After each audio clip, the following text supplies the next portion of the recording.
Elden Ring is shortly upon us. To celebrate becoming something called the Tarnished One, I am going back to some of the other notable recent titles from FromSoft. Specifically, I want to cover the recent deviations from the Dark Souls series to try and see what make these games work, even if Elden Ring 100% feels like it's still operating in the Dark Souls world. Dark Souls may have been their staple, but Bloodborne and Sekiro are interesting in comparison for both where they are the same and where they are distinct. They less directly follow the same lineage, although they both contain unquestionable similarities, as well as striking differences. The name change to Elden Ring certainly signifies something of a change of perspective, but it seems within the realms of familiar Japanese fantasy that is distinctly Soulsian. Even with some of the set dressing being the same, we do know some of the differences, the mechanics in the world. And where else can we find these in the recent games from FromSoft? If not, Bloodborne and Sekiro. At the writing of this, I've finished Bloodborne, but Sekiro is becoming less likely as time goes on, so it might just get an honourable mention at the end of this video. So, today we are looking at Bloodborne. A cosmic horror reimagining of the Soulsian mechanics, both the speeding up and removal of some of the defensive tactics that were viable in Souls. With this update to gameplay, there is a completely new world and lore, all inspired by the monolith that is Lovecraft, someone whose art and self are incredibly hard to separate, as he was a horrific racist, and this permeates many of his stories. And not to excuse his racism, but when someone's name becomes such a main feature in culture, it's important that we still look at their stories. And there is something to the fact of understanding that incomprehensible horror, detached from description, outside of language itself, is distinctly disturbing. And this becomes really hard to manifest in a game. Graphics are incredibly literal when compared to words. Somehow the structures in place of Souls provide a decent backdrop for this sort of story. So if you'll excuse me for now, we'll get to that literature nonsense later.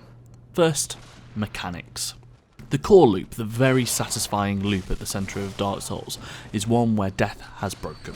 Usually an integral part of the story, it ends up manifesting one of the truths of games. The actual superpower the vast majority of protagonists in games have is checkpoints. When you die, you go back to your last checkpoint. Nothing unique here. The spice to this delicious meal is that you drop all of your currency, blood echoes, when you die. And these are used to purchase items and to level up. Your character's power is intrinsically tied to these. You now have the one chance to get them back, to go to the same point to retrieve it of where you died. And if you die on this run, that original currency is lost. In amongst the horror of death, there are safe locations also.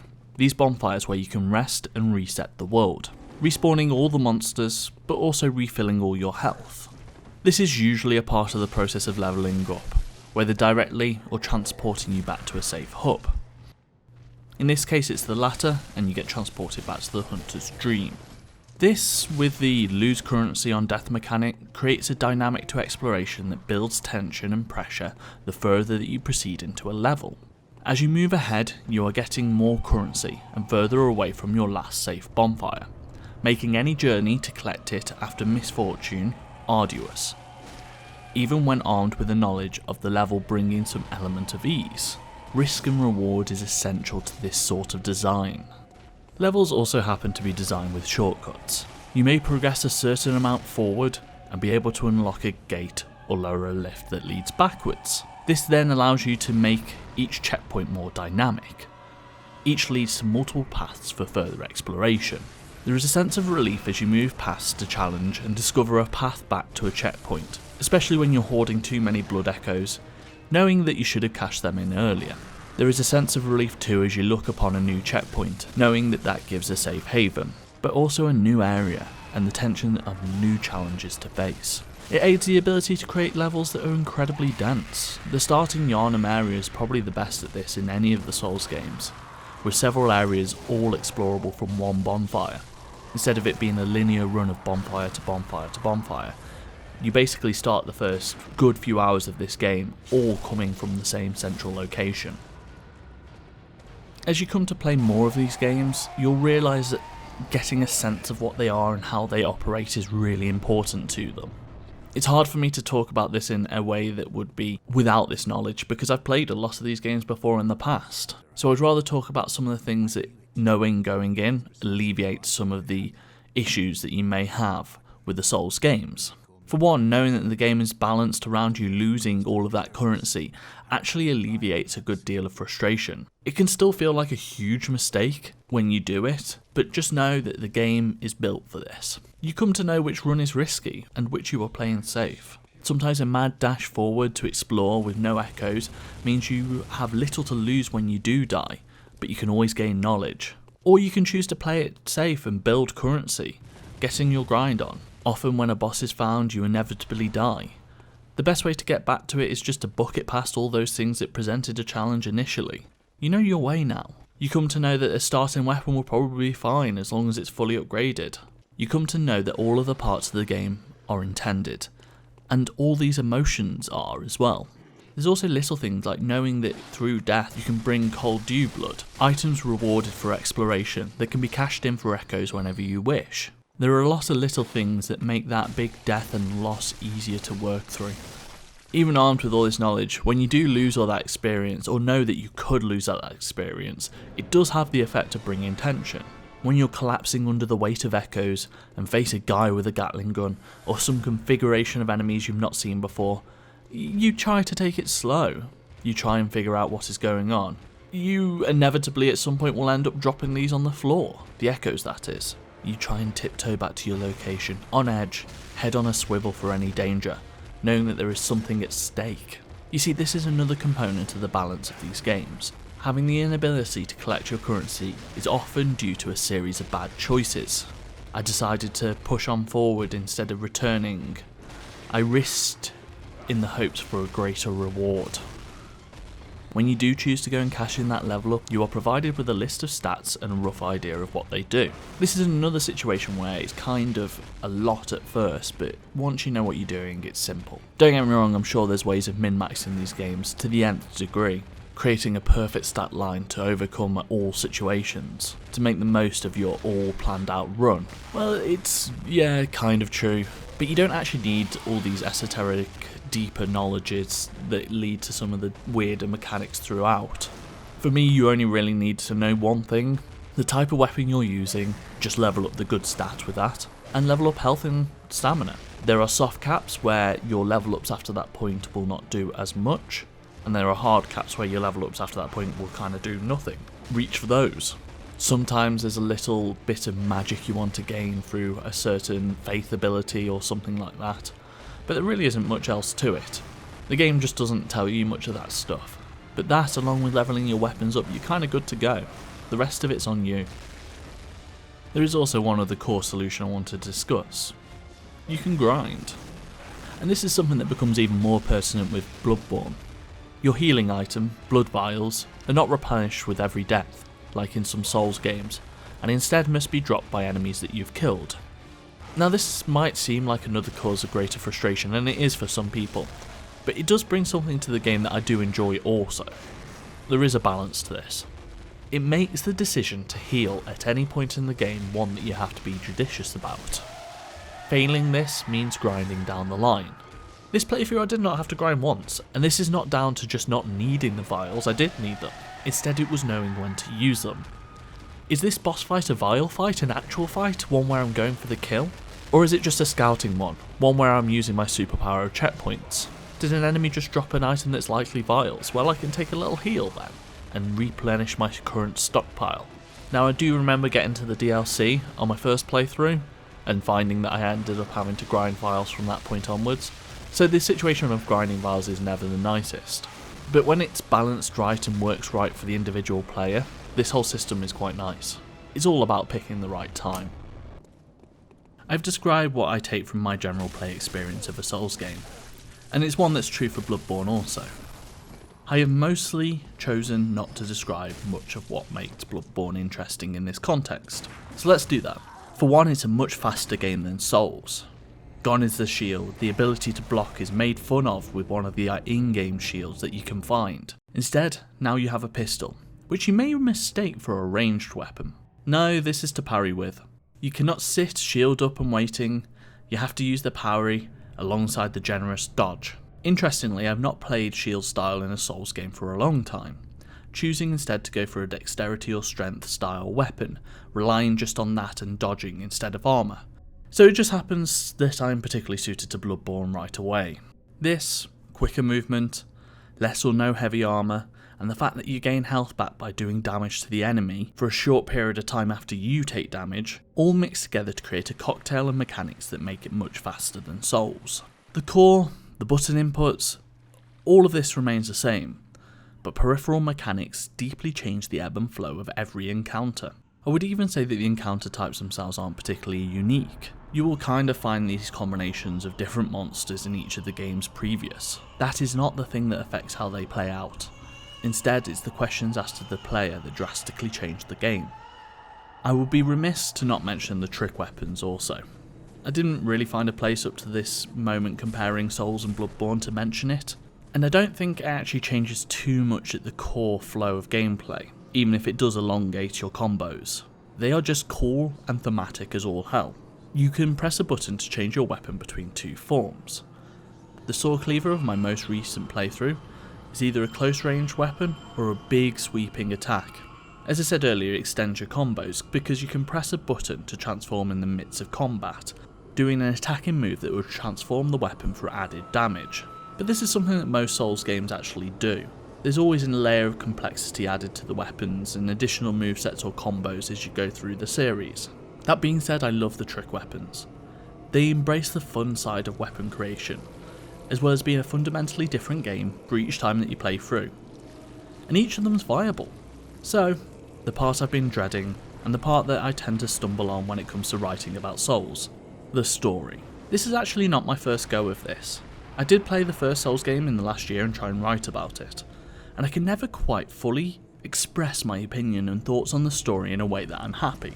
So let's start with basics and try and describe how the story operates in these games. There are usually a couple of cutscenes with snippets of lore.